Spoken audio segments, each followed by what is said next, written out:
بسم اللہ الرحمن الرحیم۔ سورۃ البقرہ۔ وَإِذْ قَالَ مُوسیٰ، تیسری مرض آ رہی ہے۔ پہلی مرض تھی تولی عن الاحکام، دوسری مرض تھی ہیلا بازی، اور تیسری مرض ہے تعمق فی المسائل۔ کون سی مرض ہے؟ تعمق۔ اس بات کو ذرا اچھی طرح سمجھو، تعمق فی المسائل، مسائل میں غلو کرنا۔ مسائل میں کیا کرنا؟ غلو۔ تعمق کی کئی سرحدیں، ایک تو یہ ہے کہ فضولیات میں پڑھنا، فضول سوال کرنا، یہ بھی تعمق فی المسائل ہے۔ دوسرا لاجانی باتوں میں پڑ جانا، جن کا تعلق نہ عقیدے کے ساتھ نہ عمل کے ساتھ۔ نبی کریم علیہ السلام نے منع کیا اغلوطات، ایسی چیزیں جو نہ عمل کے ساتھ متعلقہ ہے نہ عقیدے کے ساتھ، اور اللہ تعالیٰ کے عذاب کی ایک یہ علامت بھی ہے کہ آدمی ایسی چیزوں میں مستغرق ہو جاتا ہے جو اس کے لیے ضیاء وقت کے اور کوئی فائدہ نہیں ہوتا۔ وقت کو ضائع کرنا، اپنی صلاحیتوں کو ضائع کرنا جو نہ عقیدہ کے ساتھ متعلق ہے نہ عمل کے ساتھ، جیسے مسئلہ یزید ہے، اب اس کی کوریز کرنا، سارا وقت ضائع کرنا۔ اسی طرح اور آپ کے بڑے مسائل ہیں، ہجرت رات کو ہوئی تھی یا دن کو ہوئی تھی، کیا فائدہ؟ ہجرت ہوئی ہے لیکن کون سا عقیدہ عمل اس پہ اڑا ہوا ہے؟ کو سن رہے ہو میری بات؟ بہت سارے ایسے مسائل ہیں جو خواہ مخواہ وقت ضائع کرنے کے لیے میدان بنا دیا گیا۔ رسول پاک پر جادو کا اثر ہوا تھا یا نہیں ہوا تھا؟ اب ان مسائل پہ لڑنا، ان مسائل پہ وقت ضائع کرنا، یہ کون سی شرافت ہے، کون سی دیانت ہے کہ حالانکہ مسئلہ سمجھا جائے تو کوئی اتنا مسئلہ ہی کوئی نہیں ہے۔ جو قائلین ہیں وہ معولین ہیں۔ کوئی رسول پاک کو مجنون نہیں کہتا، کوئی رسول اللہ صلی اللہ علیہ وسلم کو مغلوب نہیں کہتا، کوئی رسول اللہ صلی اللہ علیہ وسلم پر لفظ مسحور نہیں بولتا، اور وہ بھی تعویل کرتے امور دنیاویہ کے ساتھ بیماری کی حد تک، اور جو انکار کر رہے ہیں وہ بھی دلیل کی بنیاد پہ انکار کر رہے ہیں اپنے درجے میں۔ تو دونوں ایک علمی گفتگو ہے، علمی گفتگو میں ساری زندگی ضائع کر دینا اور پارٹیاں جدا کرنا، اس کے پیچھے نماز نہیں، اس کے پیچھے نماز نہیں، یہ تعمق فی المسائل ہے۔ اسی طرح اور مسائل ہیں بہت سارے آج کل چھڑے ہوئے، خیر آئیں گے اپنے مقام پہ۔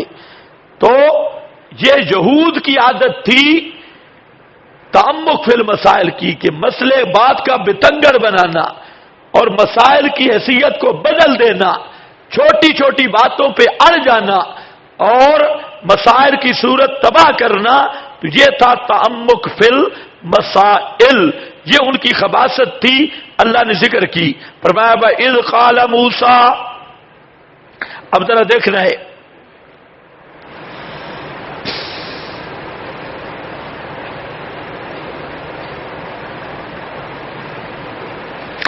اور جب کہا حضرت موسیٰ نے اپنی قوم کو ان اللہ یأمرکم ان تذبحوا بقرہ، بے شک اللہ نے حکم کیا تم کو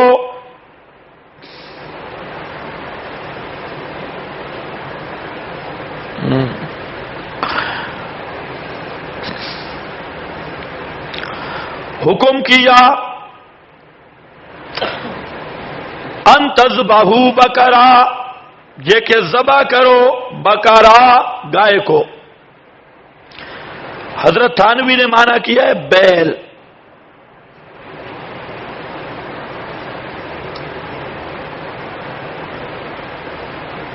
بقرہ کا کیا مانا کیا؟ بیل۔ بریلویوں نے اس پر بڑی بڑاس نکالی، انہوں نے کہا توبہ توبہ توبہ توبہ، دیوبندیوں کا حکیم الامت ہے اور اس کو یہ نہیں پتا کہ بقرہ پہ تا آئی ہوئی ہے، یہ تو گئے۔ اور تھانوی صاحب نے کہا بیل ہے، تو تھانوی صاحب نے قرآن کا معنی غلط کیا ہے۔ اس پر بریلویوں نے بڑا شور کیا ہے، لیکن نری جہالت پر، نری جہالت ہے۔ اگر تا کی بات ہے نا تو اگلے صفحے پر تا کوئی نہیں ہے۔ ان البقرہ تشابہ علینا، میرا خیال ہے جہاں تک بریلویوں نے پڑھا ہوگا تو حلوہ تیار ہو گیا ہوگا۔ ہاں، اگلا صفحہ نہیں دیکھا۔ اگر تائی مصیبت بنی ہوئی ہے، بے تائی نے مؤنث بنانا ہے تو آگے البقرہ پہ تا کوئی نہیں ہے۔ کچھ سن رہے ہو میری بات؟ پیچھے تا، آگے تاشا کوئی نہیں۔ اب کہاں گیا جی دان تے بیل تے گاں؟ تو اب ذرا بات سمجھو، بکر جو ہے نا، بکر، بکرا، بکر، اس کا اطلاق مذکر پر بھی ہے مؤنث پر بھی ہے۔ محققین کی ایک جماعت اہل لغت کی اسی پر ہے کہ بکرا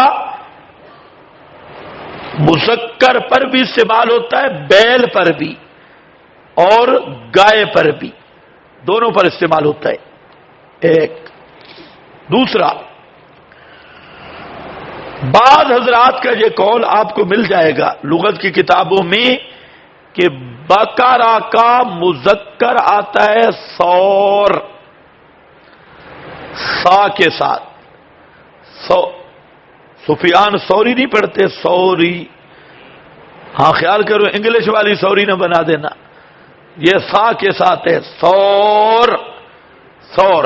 بقرہ کا مذکر ہے سور من غیر لفظ ہی، جس طرح ہے نا ناک کا تن، تو ناک کا تن کا مذکر ہے جمالن، ناک کا تن کا مذکر ہے جمالن، تو بقرہ تن کا مذکر ہے سورن، یہ بھی ٹھیک ہے۔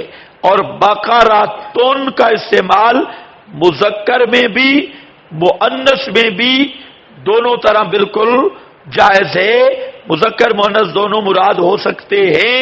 تو جب دونوں لغت میں مستعمل ہیں تو تھانوی صاحب نے کون سا غلط معنی کیا؟ انہوں نے بقرہ کا معنی بیل کر دیا، تو اس میں کون سی کباہت آ گئی؟ تو خواہ اعتراض کرنا عادت ہوتی ہے اہل بدعت کی۔ اب ذرا دیکھنا،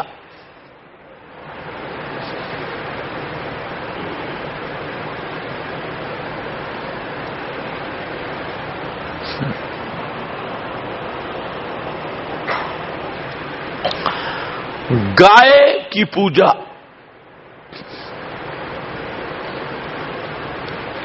یہ پرانا مذہب آ رہا ہے، گائے کی پوجا۔ یہ جو ہندوستان میں ہندو مذہب ہے،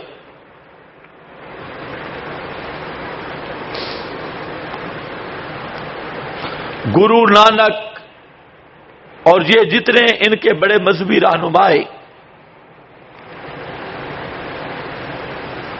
یہ مذہب جو گائے کی پوجا والا ہے یہ زرتشت سے شروع ہوا۔ زرتشت، زرتشت ایک بزرگ گزرا ہے پرانا ایران میں، اور زرتشتی مذہب ہے، زرتشت سے شروع ہوا، اور یہ ہندوستان والا گرو یہ اس کے پاس گیا تھا صوفیت سیکھنے، زرتشت کے پاس، تو وہ ستاروں کا ماہر تھا، ستاروں کا، تو اس کی کتب میں بھی موجود ہے زرتشت۔ بعض نے کہا تو زرتشت نبی تھے، بعض نے یہ بھی لکھ دیا۔ تو خیر وہ کتابوں میں لکھا ہے کہ ستارے جو ہیں ان میں ایک ستارہ ہے الثور، ستارے کا نام ہے کیا؟ الثور، ثور ستارہ ہے علم نجوم میں، اور اس کو ثور کا معنی ہوتا ہے بیل، بیل، اس کی شکل بیل والی ہے۔ یہ تو اب بھی سائنسدان یہ کہتی کہ بعض ستارے ہیں جن کی شکل بیل والی ہے، تو اصل میں وہ تاثیر کواکب کا قائل تھا، تو اس سور اوپر بیل کی شکل کا ستارہ ہے، تو یہ جو گائے ہے اس کو انہوں نے اس لیے لیا کہ اس سور کا تعلق ہے گائے کے ساتھ، گاؤ ماتا، گاؤ ماتا، تو جو گائے کی تعظیم ہے یا عبادت ہے، دراصل وہ ستاروں کی تاثیر ہے۔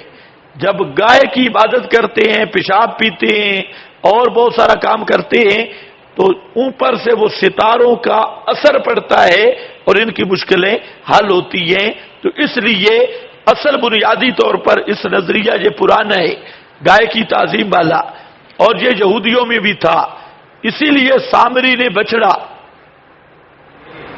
کی شکل بنائی، کیونکہ سامری ہوشیار آدمی تھا کہ پہلے بھی گائے کی تعظیم ان کے دل میں ہے اور گائے کا بچڑا آ جائے تو تعظیم اور بڑھ جائے گی۔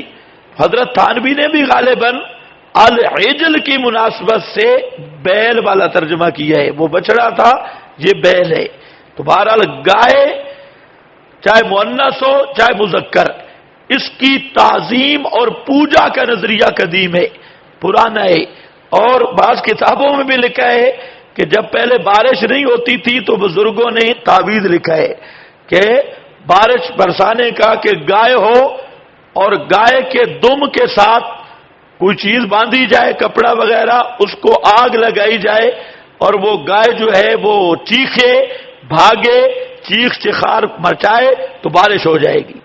یہ آپ نے سنا ہوا ہے نسخہ، یہ کئی علاقوں میں کرتے بھی ہیں۔ تو گائے کی پوجا ہندوؤں میں بھی ہے، یہودیوں میں بھی تھی، اور ماشاءاللہ مسلمان بھی پیچھے نہیں ہے، یہ بھی بارش برسانے کے لیے گاؤ ماتا اس کو بھگاتی ہے۔ تو یہ پرانا قدیمی جراثیم ہے گائے کی عبادت کے۔ تو خیر آؤ، حضرت نے فرمایا بَإِذْ قَالَ مُوسَىٰ لِقَوْمِهِ، ابھی میں ترجمہ کروں گا، آگے تبصرہ کروں گا، ذرا اچھی طرح دیکھتے ہو، دو واقعے آ رہے ہیں، اس پر میں انشاءاللہ بات کرتا ہوں۔ وَإِذْ قَالَ، اور جب کہا حضرت موسیٰ نے، لِقَوْمِهِ، اپنی قوم کو، بے شک اللہ پاک حکم دیتا ہے تم کو گائے ذبح کرنے کا، قَالُوا، کہا انہوں نے، کیا بناتا ہے ہمارے ساتھ، حُزُوًا، مذاق، محذوباً، ہمارے ساتھ مذاق کرتا ہے۔ قال اعوذ باللہ، فرمایا اعوذ باللہ، میں اللہ کی پناہ میں آتا ہوں، یہ کہ ہوں من الجاہلین، جاہلوں سے۔